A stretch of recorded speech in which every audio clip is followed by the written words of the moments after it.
say what you will about Elon Musk, but Elon, with his blue check purge, made Twitter so fun this weekend. And like, I'm personally, I like Twitter when it's at its absolute worst. And we saw some like S tier level posting over the weekend. I don't know, like, gang, what were some of your favorite highlights from like the blue check massacre? I mean, where do you want to begin? There's people threatening Elmo.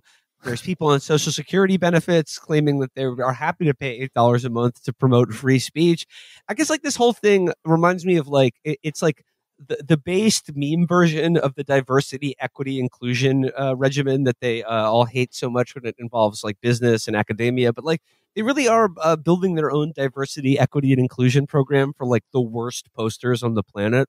Yeah, it's true. It's affirmative action for terrible posters. I am, there's some good news. Anthony Bourdain is back, and he subscribed to Twitter Blue. All you people who've spent the last 2 years saying Anthony Bourdain changed your life, well, good news. He's alive again. And he's experiencing half the ads, and he can upload longer videos. You mentioned that it's like also the spate of how shall I put this? The spate of check raping of celebrities is like that's epic. But that's such an epic troll because he's like, hey, I'm going to I'm trolling these celebrities, owning them by associating them with the product I'm selling, It's amazing. It's like if a kid was running around in the recess with a booger at the end of his finger, threatening to put it in the hair of the popular girls, while also trying to sell the booger to everyone else in the class. It's like, you'd be gross if I put this in your hair. But also, if anyone wants this, it's $8 a month for a subscription to the boogers. If anyone is interested in getting the boogers for themselves, maybe you could put it in the hair of a popular girl that you like. And also, like, just this idea, like, I saw this sentiment over and over again this weekend of people that think that like celebrities who had the blue check mark were celebrities because they had the blue check mark, and now that the regular people, the hardworking American folks, are able to have the blue check mark, that they now have the same celebrity as like LeBron James or Stephen King. It's only a matter of time. Medieval peasants. That's who we live. We live surrounded by techno peasantry. That's the times. The thing that I mean, so like that guy David Sachs, who's like on the verge of a family annihilation because of interest rates rising. Like interest rates climbing even point. Does he have a Bowflex in his gym? Interest rates rising ruined his fucking life. It just, everything turned out to be a lie. It's, it's like his pants fell down in front of everyone at the free throw line. He's doing the sales pitch where he's like, people spend $30 a month on Brita, but not verification, which is like funny when you remember they're trying to affirmatively sell a product. Like that's not how anyone sells any product. Like, you pay for this thing. Why not this thing that you were not paying for before that doesn't do anything? I wasn't paying for Twitter ever, and still aren't. Still, and then like the people kept bringing up like Starbucks. Like that guy was like, "Well, you pay $8 to have your name written on your coffee cup, and you won't pay." It's like, no.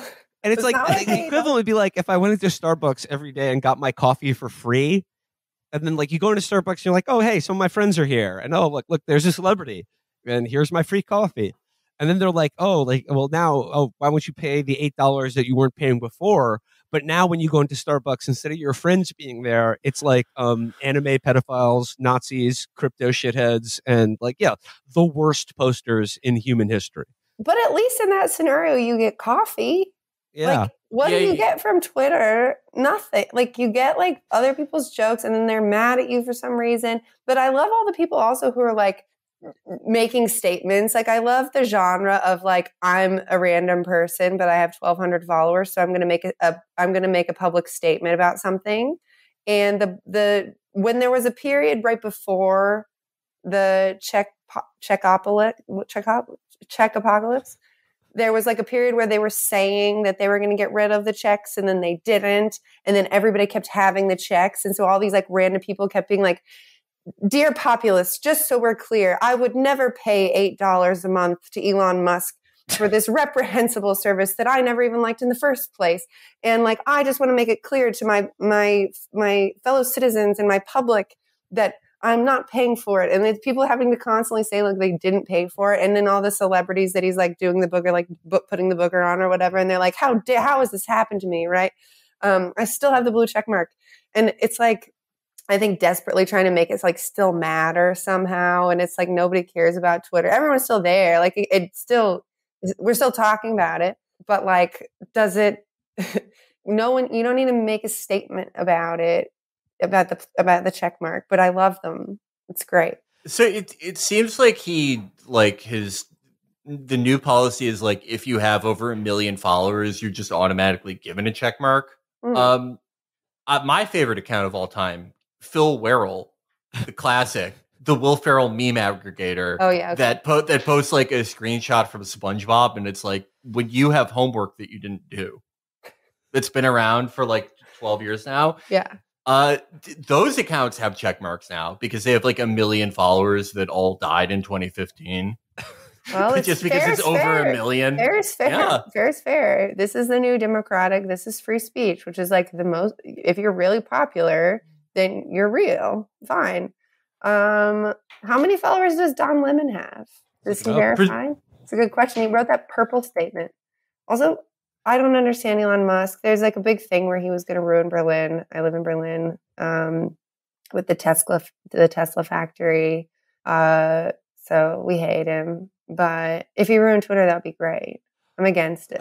Don Lemon has 1.4 million followers and is indeed verified. So I don't know if he bought it or what, but Don Lemon's in the club. He's in the cool kids club. We're democratizing coolness. That's the thing you can do is democratize coolness. Mm-hmm. It's amazing. Everyone These people, they all have fetishized markets and freedom and they hate socialism and social control, and they want a legal order that makes people think they're cool. Well, that's what Tim Sweeney is. He's one of the founders of Epic Games, who are responsible for the worst game launcher ever in human history, the Epic Games launcher. Just the worst piece of shit ever. The version of Steam you have to use if you go to hell.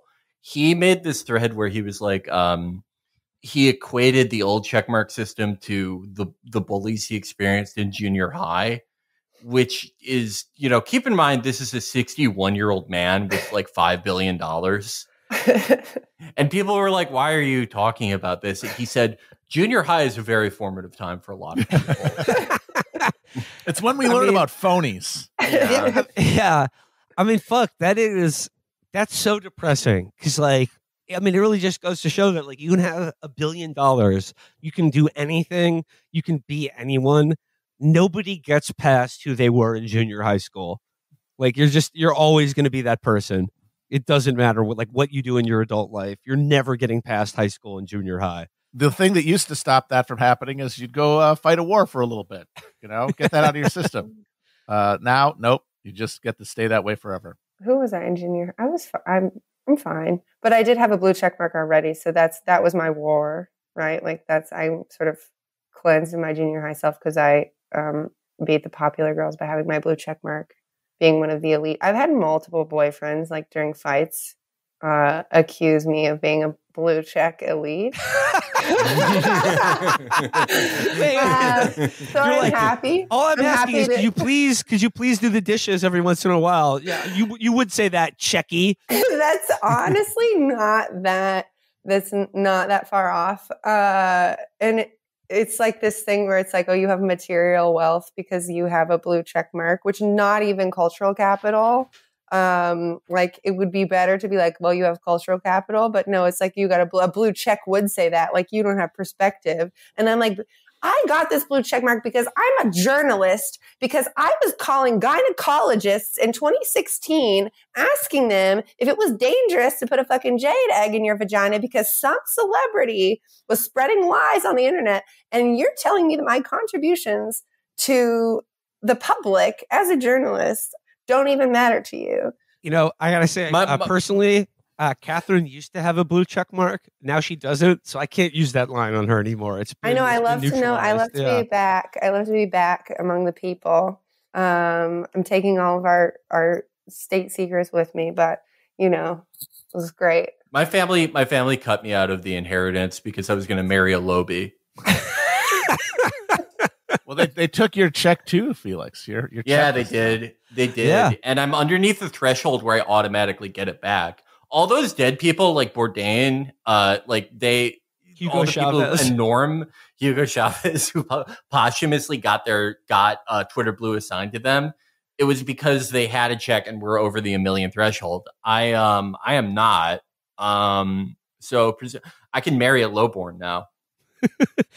Mixed clout marriages are very fraught. Yeah.